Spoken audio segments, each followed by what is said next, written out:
اجلاس میں جو میرا موضوع ہے وہ ہے درس قرآن۔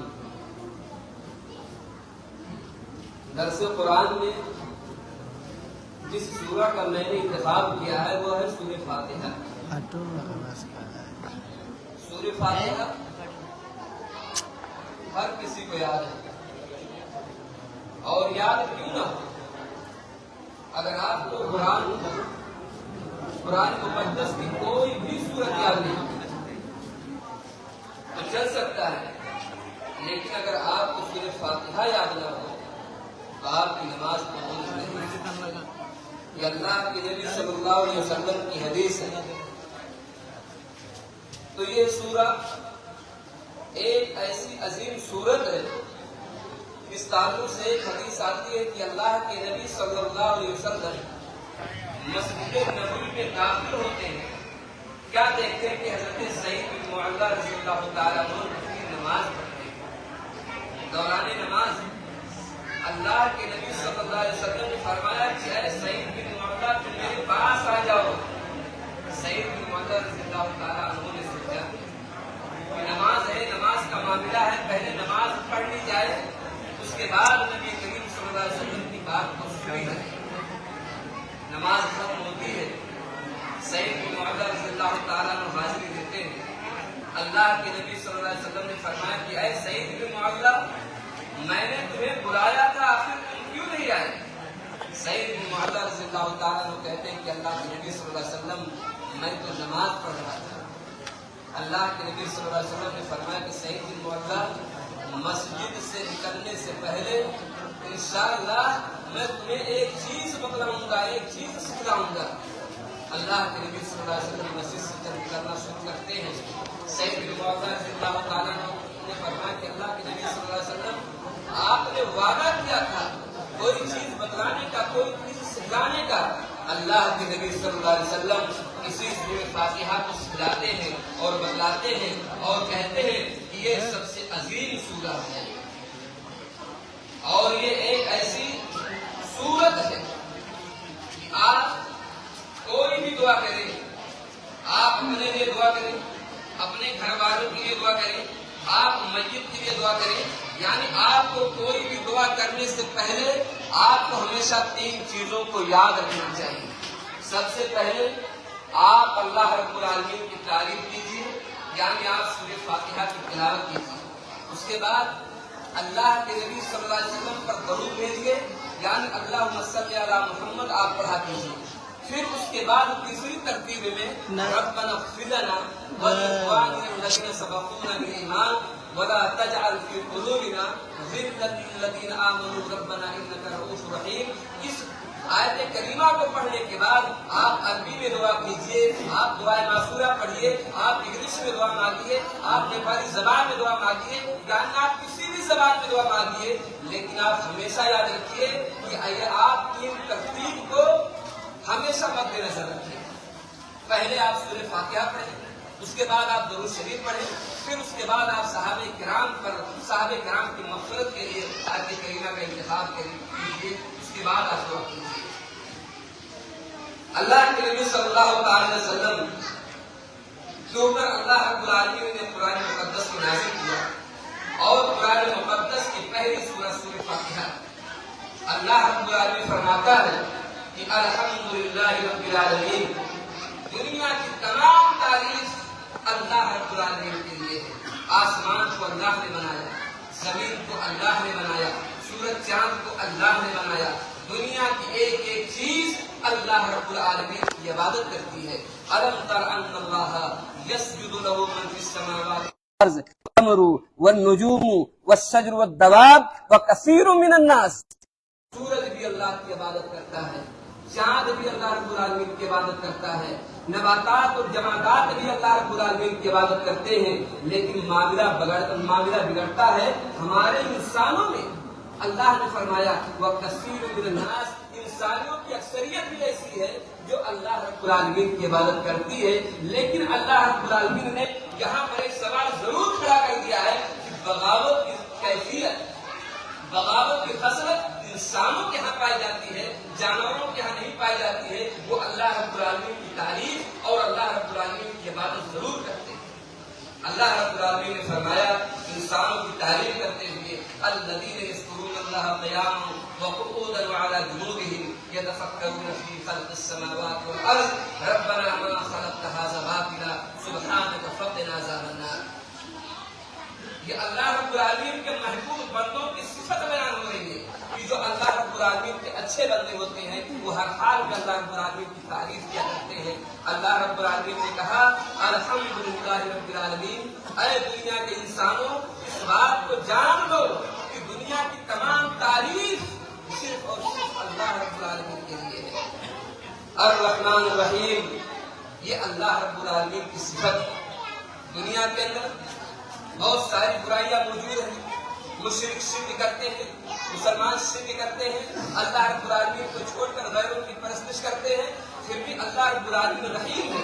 اللہ کے نبی صلی اللہ علیہ وسلم کی ایک حدیث ہے کہ اللہ رب العالمین سے بڑا رحیم کون ہو سکتا ہے کہ جو لوگوں کو برائیاں کرتے ہوئے دیکھ رہا ہے کہ لوگ اللہ تعالیٰ کو گالی دیتے ہیں لیکن ثم یعافیہم ویرزقہم. یہ اللہ رب العالمین رحمان ہے، اللہ رب العالمین رحمان ہے کہ ہماری غلطیوں کو دیکھ رہا ہے پھر بھی نظر انداز کرتا ہے، ہمیں معاف کرتا ہے، ہمیں روزی بھی دیتا ہے. اسی کو رحمان کہا جاتا ہے. اللہ کے نبی صلی اللہ علیہ وسلم کی حدیث ہے، امام مسلم رحمہ اللہ نے مسلم شریف کے اندر نقل کیا. اللہ کے نبی صلی اللہ علیہ وسلم نے فرمایا کہ اللہ تعالیٰ نے رحمت کے 100 درجے بنائے ہیں، صرف ایک درجہ اس دنیا کے اندر اللہ نے نازل کیا ہے. اللہ کے نبی صلی اللہ علیہ وسلم فرماتے ہیں وَبِهَا يَتَرَاحَمُونَ وَبِهَا يَتَعَاطَفُونَ، یعنی اسی ایک رحمت کی بنا پر دنیا کے سارے لوگ ایک دوسروں پر رحم کرتے ہیں. ایک ماں اپنے بچوں پر رحم کرتی ہے، ایک جانور اپنے بچوں پر رحم کرتے ہیں، اور 99 رحمت کو اللہ رب العالمین نے بروز محشر کے لیے قیامت کے لیے خاص کر دیا ہے. ایک روایت ہے کہ اللہ کے نبی صلی اللہ علیہ وسلم نے فرمایا کہ ایک ایک رحمت کے فیوز و برکات اتنے ہیں، ایک ایک رحمت کے فیوز و برکات اتنے ہیں. یہ مسلم کی روایت ہے کہ آسمان اور زمین کی یہ جو کشادگی ہے اس کشادگی کو اپنی رحمت سے اور اپنی برکت سے دور کرتے بھر دے. اللہ نے فرمایا الرحمن الرحیم، اے دنیا کے انسانوں میں ہی رحمان ہوں، میں ہی رحیم ہوں. انما الہکم الہ واحد لا الہ الا هو الرحمن الرحیم، کہ اے دنیا کے انسانوں اللہ کے علاوہ تمہارا کوئی معبود نہیں، تمہارا کوئی مسجود نہیں، اور اللہ تعالیٰ ہی اللہ رحمان ہے اور اللہ تعالیٰ ہی رحیم ہے. مالک یوم الدین، اللہ رب العالمین بروز قیامت کا مالک ہے. ایاک نعبد و ایاک نستعین، اللہ کے نبی صلی اللہ علیہ وسلم کی ایک حدیث ہے جو بخاری میں بھی ہے مسلم میں بھی ہے. اللہ کے نبی صلی اللہ علیہ وسلم نے فرمایا کہ اللہ رب العالمین کہتا ہے قسمت الصلاۃ بینی و بین عبدی نصفین، میں نے نماز کو دو حصوں میں تقسیم کر دیا ہے. آدھی دعائیں میرے بندوں کے لیے ہے اور اس کے بعد آدھی چیز میرے لیے ہے. اللہ کے نبی صلی اللہ علیہ وسلم نے کہا کہ جب اللہ کا بندہ کہتا ہے الحمدللہ رب العالمین تو اللہ تعالیٰ فرشتوں سے کہتا کہ اے میرے فرشتوں یہ میرے بندے میری تعریف کر رہے ہیں، میرا بندہ میری کبریائی بیان کر رہا ہے. مالک یوم الدین، میرا بندہ میری تعظیم اور میری بزرگی بیان کر رہا ہے. ایاک نعبد و ایاک نستعین، یہ معاملہ میرے درمیان میں اور میرے بندوں کے درمیان میں مشترک ہے. اس آیت کریمہ سے اللہ رب العالمین یہ بتانا چاہتا ہے کہ ایاک نعبد و ایاک نستعین، کہ اے دنیا کے انسانوں مجھ سے کوئی چیز مانگنے سے پہلے کوئی وسیلہ اختیار کرو، پہلے عبادت کرو، پہلے نماز نہ کرو، پہلے زکات دو، پہلے خیرات کرو، اس کے بعد اللہ رب العالمین کے سامنے آؤ. حضرت موسیٰ علیہ السلام کے کہ جب 70 آدمیوں کو اللہ رب العالمین نے موت کی نیند سلا دیا تو حضرت موسیٰ علیہ السلام نے اللہ رب العالمین سے کیا کہا تھا؟ ربنا آتنا فی الدنیا حسنہ وفی الآخرہ انہ ہدنا الیک. اے اللہ رب العالمین ہم تجھ سے معافی مانگتے ہیں. معافی کیوں مانگتے ہیں؟ انہ ہدنا الیک، اے اللہ رب العالمین میں نے تجھے تسلیم کیا ہے، میں نے تیری عبادت کی ہے، میں نے تجھ سے اپنے گناہوں کی معافی مانگی ہے، اس لیے تو ہماری خطاؤں کو معاف کر دے اور ہمارے محبوب کو تو زندہ کر. یعنی پہلے آدمی کو ایاک نعبد و ایاک نستعین، پہلے آدمی کو اچھا عمل کرنا چاہیے، پھر اس کے بعد اللہ رب العالمین سے دعا کرنا چاہیے. اللہ کے نبی صلی اللہ علیہ وسلم کی آپ اس حدیث کو یاد کیجیے کہ 3 آدمی کہیں جا رہے تھے، راستے میں بارش ہونے لگی، سب بھاگ بھاگ کے ایک ادارے میں جا کر چھپ گئے. پہاڑ سے ایک بڑا چٹان گرتا ہے اور دروازہ بند ہو جاتا ہے. ایک آدمی کہتا ہے لا ينجيكم من هذه الصخرة الا ان تدعوا الله بصالح اعمالكم. اے میرے ساتھیو، اگر تم لوگ اس غار سے نکلنا چاہتے ہو، اپنے آپ کو بچانا چاہتے ہو، تو تمہیں اچھے اعمال کا وسیلہ لینا ہوگا اور وہ اعمال اختیار کرنا ہوگا جس اعمال کو خلوص للہیت کے ساتھ اللہ رب العالمین کو رضا کرنے کے لیے، اللہ رب العالمین کو خوش کرنے کے لیے آپ لوگوں نے کیا ہے. ایک آدمی کھڑا ہوتا ہے اور کیا کہتا ہے اللہم کان لی ابوان شیخان کبیران. اللہ رب العالمین، میرے والدین بڑے بزرگ تھے اور میں چرواہا تھا، بکریوں کو چرایا کرتا تھا. ایک دن اپنی بکریوں کو لے کر بہت دور نکل گیا. جب واپس ہوا تو میرے والدین سو رہے تھے. میں نے دودھ نکالا اور دودھ نکالنے کے بعد میں والدین کے سرہانے پہ کھڑا ہو گیا. والصبیۃ یتزاغون عند قدمیہ، والصبیۃ یتزاغون عند قدمیہ. حالت یہ تھی کہ میرے بچے بھوک سے رو رہے تھے، میرے بچے بھوک سے چلا رہے تھے، لیکن میں نے جو اپنا طریقہ بنا رکھا تھا، پہلے میں اپنے والدین کو کھلاتا تھا، اس کے بعد بچوں کو کھلاتا تھا. بچے روتے رہے، بچے چلاتے رہے، میں انتظار کرتا رہا کہ والدین کی آنکھ کھلے. آخرکار صبح آنکھ کھلتی ہے، میں نے اپنے والدین کو دودھ پلایا. اللہم ان کنت فعلت ذلک ابتغاء وجہک فاخرج عنا من هذه الصخرة. اے اللہ رب العالمین، اگر میں نے اس کام کو تیری خوشنودی کے لیے کیا ہے تو اللہ تعالی سے ہماری چٹان پر ڈالے. ایک آدمی دعا کرتا ہے کہ اے اللہ رب العالمین، میرے ایک چچا کی بچی تھی، بڑی خوبصورت تھی اور میں اس کا عاشق تھا، میں اس کا فریفتہ تھا. ایک دن میں نے اپنی دل کی بات اپنی چچیری بہن سے کر دیا. میری بہن نے تو انکار کر دیا. اس کے بعد حدیث کے الفاظ ہیں حتی علمت بها سنۃ من السنین، 1 سال کا دور شروع ہوا. لوگ بھوکوں مرنے لگے. میری چچیری بہن میرے پاس آتی ہے. میں نے کہا کہ میں تمہیں 120 دینار دوں گا اس شرط پر کہ تم مجھ سے خلوت میں ملاقات کرو. خلوت میں میری ملاقات ہوتی ہے. اس کے بعد تو میری چچیری بہن مجھ سے کہتی ہے اتق اللہ یا عباد اللہ، اتق اللہ، اے اللہ کے بندے اللہ سے ڈرو، اللہ کا تقوی اختیار کرو.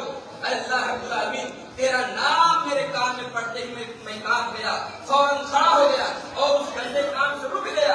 اللہم ان کنت فعلت ذلک ابتغاء وجہک. ایک آدمی کہتا ہے کہ اے اللہ رب العالمین، میں نے کچھ لوگوں کو مزدوری پر رکھا. جب ان کا کام ختم ہوا میں نے سارے لوگوں کو مزدوری دے دیا، لیکن اس میں ایک آدمی ایسا تھا جو اپنی مزدوری لیے بغیر چلا گیا. کافی دنوں کے بعد آیا. اس نے کہا کہ اے اللہ کے بندے، تم میری مزدوری ادا کر دو. اور میری حالت تو یہ تھی کہ میں نے اس کے پیسے کو، اس کی مزدوری کو تجارت کے مال میں لگا دیا تھا. بہت ساری بکریاں ہو گئی، جانور ہو گئے، بھیڑ ہو گئے، اونٹ ہو گئے. میں نے اس آدمی سے کہا کہ اے محترم، یہ جو گائے نظر آ رہی ہے، یہ جو بھیڑے نظر آ رہے ہیں، یہ جو اونٹنیاں نظر آ رہی ہیں، سب تیری ہیں، تم لے جاؤ. اس آدمی نے کہا کہ اللہ تعالیٰ، اس آدمی نے کہا کہ میرے بندے، اے اللہ کے بندے، تم مجھ سے مذاق نہ کرو، تم مجھ سے مذاق نہ کرو. اس آدمی نے کہا کہ میں مذاق نہیں کرتا ہوں، واقعی کہ ہم ٹھہرے ہیں، میں نے تمہارا پیسہ لگایا ہے. وہ آدمی لیا، سارا جانور ہاتھ کرنے گیا. اس کے بعد وہ آدمی کہتا کہ اللہ رب العالمین، میں نے یہ کام کرتے جو خوشنودی کے لیے کیا تھا، تیری رضا کے لیے کیا تھا، تو ہمیں اس مصیبت سے نجات دے. آخرکار وہ پتھر کھسکتا ہے اور سارے کے سارے لوگ آسانی کے ساتھ وہاں سے نکل جاتے ہیں. تو گویا کہ اللہ رب العالمین کے کہنے کا مقصد یہ ہے کہ صراط المستقیم، صراط مستقیم کا مطلب کیا ہوتا ہے؟ آپ اگر مشرک نہیں ہیں تو آپ صراط مستقیم پر ہیں. اگر آپ بد اخلاق کے حامل نہیں ہیں تو آپ صراط مستقیم پر ہیں. اگر آپ اپنے والدین کو ستاتے نہیں ہیں تو آپ صراط مستقیم پر ہیں. اگر آپ ڈنڈی نہیں مارتے ہیں تو آپ صراط مستقیم پر ہیں. اگر آپ کے اندر بد اخلاقی نہیں پائی جاتی ہے تو آپ صراط مستقیم پر ہیں. اللہ رب العالمین نے کہا الذین انعمت علیہم غیر المغضوب علیہم ولا الضالین. انعمت علیہم، انعمت علیہم کی تفسیر میں آپ اس بات کو جان لیجئے کہ اللہ رب العالمین نے فرمایا وَمَن يُطِعِ اللَّهَ وَرَسُولَهُ فَأُولَٰئِكَ مَعَ الَّذِينَ عَلَيْهِم مِّنَ النَّبِيِّينَ وَالصِّدِّيقِينَ وَالشُّهَدَاءِ وَالصَّالِحِينَ وَحَسُنَ أُولَٰئِكَ رَفِيقًا۔ نیک لوگوں کی رفاقت چاہیے، نمازیوں کی رفاقت چاہیے، زکات دینے والوں کی رفاقت چاہیے۔ یہی وہ لوگ ہیں جن کے اوپر اللہ رب العالمین نے انعام کیا ہے اور احسان کیا ہے۔ آخر میں جو اللہ تعالیٰ نے فرمایا غیر المغضوب علیہم ولا الضالین، مغضوب سے مراد یہودی ہے، مغضوب سے مراد یہودی ہے۔ اللہ رب العالمین غضب کیوں نازل کیا یہودیوں پر؟ کہ وہ سارے کے سارے پڑھے لکھے لوگ تھے۔ جیسے آج ہم قرآن کے جانکار ہیں، یہ ہمارے اسٹیج پر بیٹھے ہوئے فاضل علماء کرام یہ قرآن حدیث کے جانکار ہیں۔ عربی میں ایک کتاب آتی ہے تفسیر سورہ فاتحہ، اس کے اندر تمام علماء کا اتفاق ہے کہ اگر علماء دین قرآن اور حدیث کے بتائے وہ اصول پر عمل نہیں کریں گے تو ان کی کتابی حال میں یہودیوں کی جیسا ہوگا۔ یہ بھی اس دور کے یہودی ہیں، یہ بھی اس دور کے یہودی ہیں۔ اگر قرآن کے اوپر ان کا عمل نہیں ہے، حدیث کے اوپر ان کا عمل نہیں ہے تو یہ قرآن کے حافظ ہوتے ہوئے، قرآن و حدیث کے جانکار ہوتے ہوئے یہ بھی یہودیوں میں شامل ہے۔ اللہ تعالیٰ ہم سبھی لوگوں کو اس سے بچائے۔